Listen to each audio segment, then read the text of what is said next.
이때 이탈리아에는 나폴레옹의 휘하 장군이었던 마세나라는 사람이 여기 주둔을 하고 있었어요.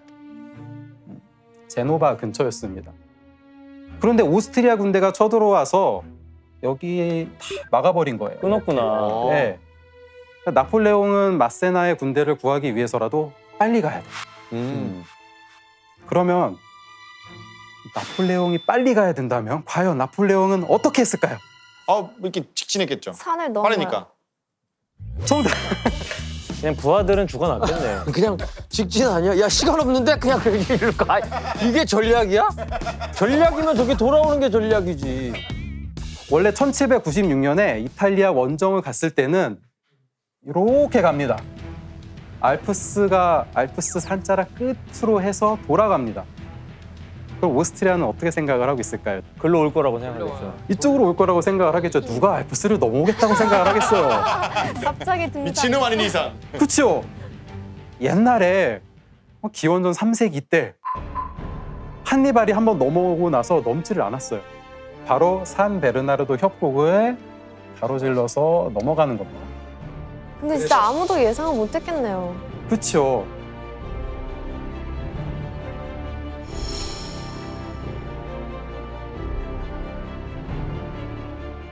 물론 산을 넘는 게 힘들었는데 나폴레옹이 포를 중요시했잖아요. 포를 어떻게 들고 산을 넘어? 잘 모르겠죠? 아니 뭔가- 분리하지 않았을 거 아니에요? 그쵸? 예? 맞아요. 분리했다고요? 바퀴 빼고 다 빼고 해서 나무로 여물통 비슷하게 이제 만들어요.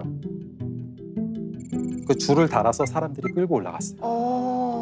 그러다 포를 엄청 좋아했다. 네. 그래서 알프스를 넘어가는데 그 포들이 다 넘어가는데 이틀밖에 안 걸려요. 이틀밖에 안 걸렸다고요? 예. 그냥 등산 매니아들 같은데 그 정도. 경사들로부터 상당히 이제 호평을 받았던 그런 비법인데 여러 가지 방법으로 기동성을 높여서 적보다 빠르게 치고 빠지는 방법을 사용했다고 해요.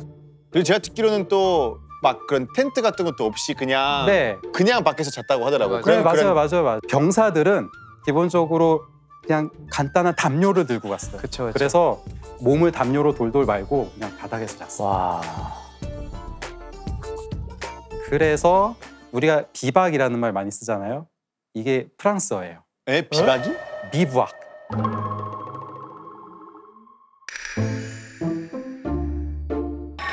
진짜? 예.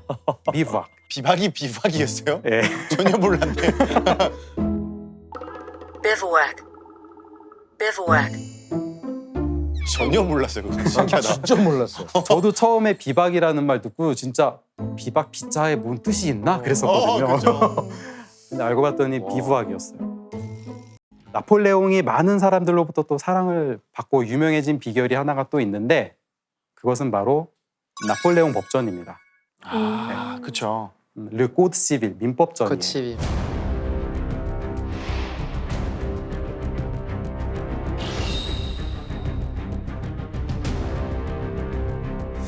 프랑스의 기틀을 마련하는 작업을 시작을 하게 되는데 사실 당시에 프랑스는 헌법이라는 거는 있지만 사실 사람들 사이의 관계를 규정하는 그런 민법 같은 경우에는 지역마다 좀 달랐어요. 법이 다르다는 말씀이에요? 그렇죠. 그래서 나폴레옹은 단일한 사법 체계를 구성을 하기 위해서 1804년 3월 21일에 36개 법과 2281개 조항으로 구성된 법전을 공표하게 됩니다. 자기의 진정한 영광이 여러 번의 승리에 있는 게 아니라 나의 민법전을 말살시킬 수 없다는 데 있다라고 나중에 자기의 회고록에서 말하기도 했어요.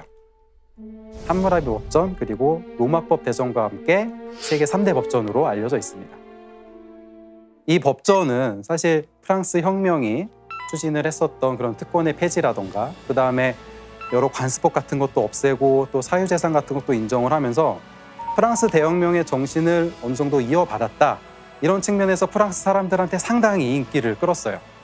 또 나폴레옹은 지금 프랑스에도 유지가 되고 있는 여러 가지 행정 제도를 만든 뭐 예를 들면 지금 프랑스에서 프레페라고 불리는 프레페요.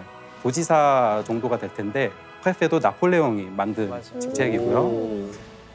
여러분 7월 14일 혁명기념일에 샹젤리제 대로에서 맞아. 많은 행진을 하게 되는데 거기 보면은 온갖 학교들의 유니폼을 입은 사람들이 계속 지나가요. 사극 드라마 보는 것 같아요. 네, 그 전부 다 나폴레옹 때문에 그렇게 분화가 된 거예요. 진짜.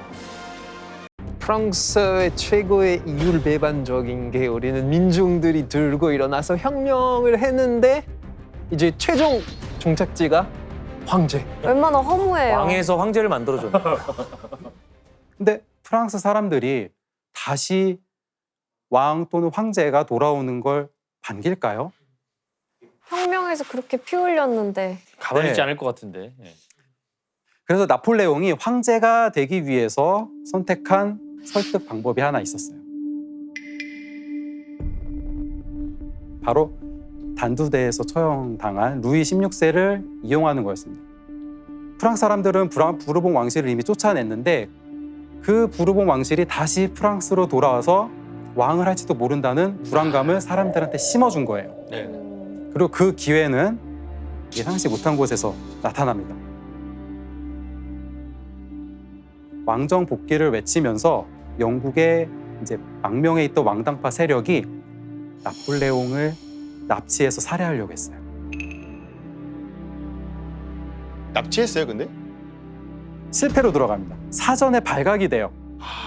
그래서 나폴레옹이 이때다 싶어서 이 사건의 배우로 루이 16세의 친척이었던 안경 공작을 지목을 합니다.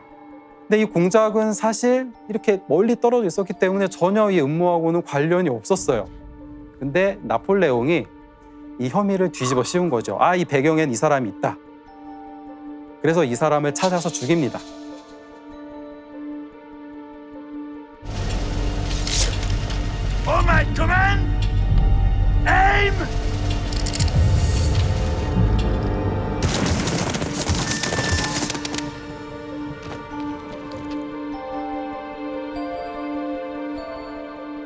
근데 프랑스 사람들한테는 부르봉 왕실이 제기를 노리고 있었구나라는 불안감이 생기게 되고 나폴레옹은 그 불안감을 이용을 한 거예요.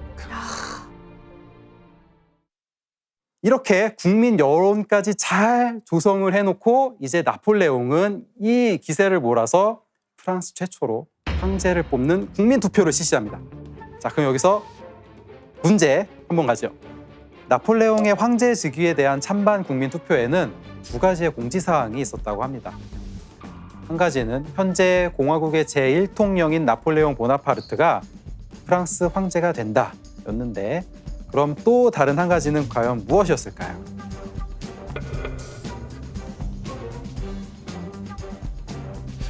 줄리안, 줄리안. 같은 거 그냥 두 개 다 똑같이. 가끔씩 그럴 때 할 때 있잖아요, 투표할 때. 정답. 규현 씨. 이 황제가 죽을 때까지 계속 맞는다. 조금 더 나가야 돼요. 정답. 에? 죽을 때까지 하고 네. 그 자손들이 계속 있는다. 정답. 바로 황제는 세습한다입니다. 진짜? 뭐야 이게?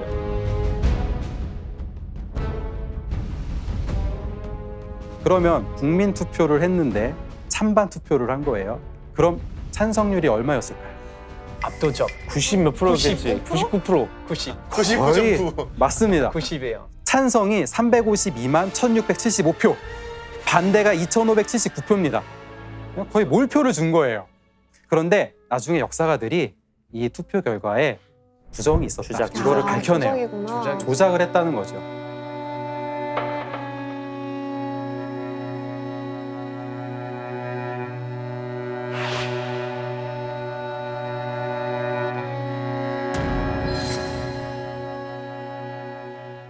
사실 이런 조작이 제일 심했던 곳은 바로 군대였어요. 군대요. 예. 그렇지. 나폴레옹한테 제출한 보고서에는 육군에서는 12만 32명이 찬성했다고 돼 있고 해군에서는 16,224명이 찬성했다고 되어 있는데 나폴레옹이 이 숫자를 지우고 육군 40만 명 찬성, 그리고 해군 5만 명 찬성 이렇게 부풀렸다고 합니다.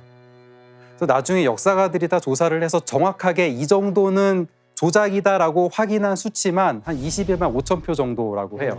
그 정도는 조작이 최소한 됐다고 보는 거죠. 프랑스 시민들이 루이 16세와 부르봉 왕실을 다 싫어했다고 하더라도 사실 이렇게 압도적인 지지율로 다시 군주를 앉힌다는 건 어떻게 보면 이해할 수는 없는 부분이었어요. 근데 사실 그 당시에 프랑스 사람들의 삶을 좀 보게 되면 좀 이해가 가능합니다. 이렇게 지칠 대로 지친 사람들은 차라리 누군가 강력한 카리스마를 가진 한 명의 지도자가 지도자를 의지하고 싶은 거죠. 네, 이 지도자가 사태를 수습해서 평화를 가져다 주기를 바란 측면이 있는 거예요. 지금은 IT라고 불리는 그 전에는 쌍도망그였어요.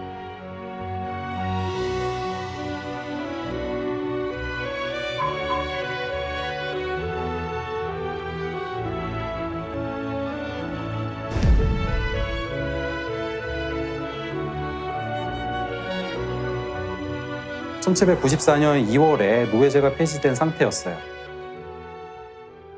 그런데 나폴레옹이 제1통령이 되고 나서 여기에서 노예제도를 부활시킵니다. 그러니 더 반발이 거셌겠죠. 그리고 나폴레옹도 이곳에서 식민지 제국을 제대로 한번 건설을 해보겠다라는 생각을 가지고 군대를 보내서 진압을 하기 시작을 했어요. 그리고 여기서 끔찍한 결정을 하게 됩니다. 또 학살? 그때 진압을 하던 장군도 그렇고 나폴레옹도 그렇고 이런 생각을 가지고 있었어요. 흑인들을 모두 죽여야 된다.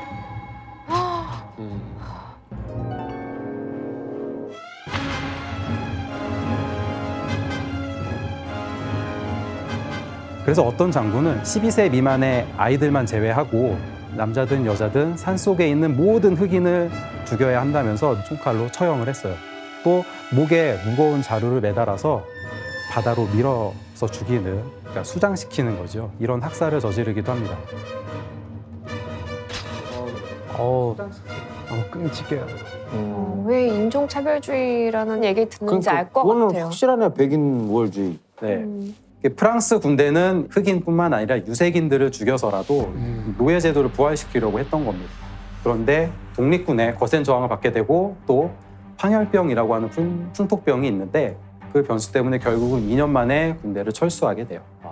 줄리안 씨, IT 학살이 최근에 또 논란이 됐다면서요? 네, 맞아요. Black Lives Matter에서 들어봤죠. 맞아요. 근데 그때 이제 이런 노예 제도 덕분에 부유해진 이제 지방이라거나 아니면은 영웅으로 삼고 있는 이제 그 나라 인물들에 대한 비판이 되게 많아졌거든요. 그래서 그때 나폴레옹에 대한 비판도 함께 같이 하게 됐어요. 영웅으로 삼긴 게 좀 잘못됐다. 재평가해야 된다. 재평가해야 됐다. Napoléon, en 1802, vous l'avez là aussi évoqué, a rétabli l'esclavage que la Convention de 1794 avait aboli. Napoléon, dans ses conquêtes, ne s'est jamais véritablement préoccupé des pertes humaines. Une société historique. Un pays de temps long qui avance sans effacer, sans nier ni renier, mais en réinterprétant sans cesse, en reconnaissant, en cherchant à comprendre. Aujourd'hui encore, nous assumons tout. 황제가 될 때 프랑스 국민들한테 약속했던 게 하나가 있어요. 나는 이전 부르봉 왕실과는 다를 것이다. 나폴레옹이 최고의 자리에 오르게 되고 그러면서 점점 권력에 또 집착을 하게 되고 그래서 국민들과 했던 약속을 잊은 채 자신의 권력 유지를 위해서 여러 가지 수단과 방법을 또 가리지 않게 됩니다.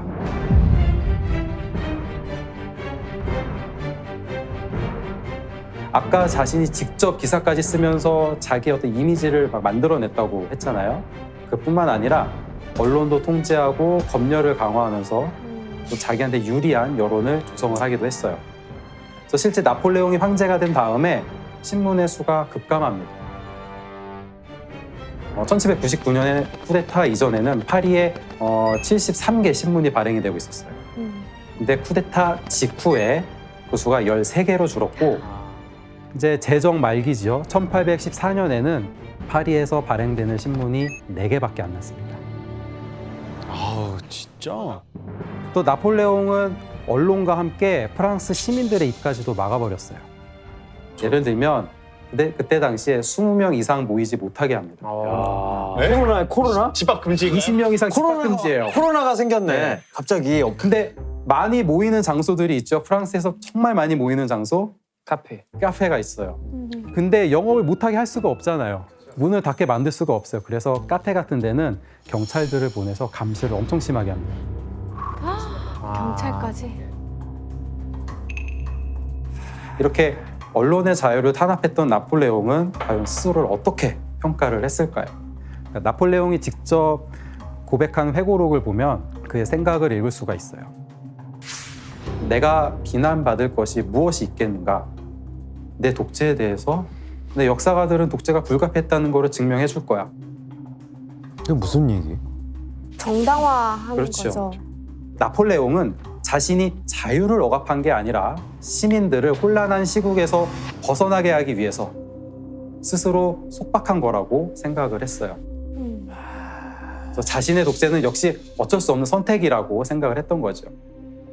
혹시 이제 이런 이야기를 들으면 뭐 생각나는 사람이 없나요? 히틀러죠. 그렇죠.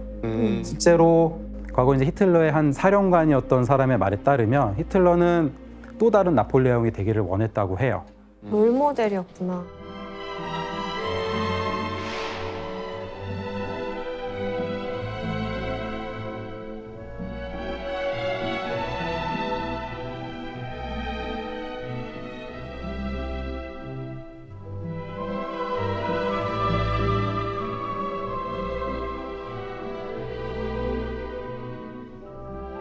그때 그 앵발리드 박물관에 원래 오스트리아에 있던 그 나폴레옹 아들의 유해를 같이 이장을 해줬다고 하더라고요. 약간 프랑스에 대한 선물로?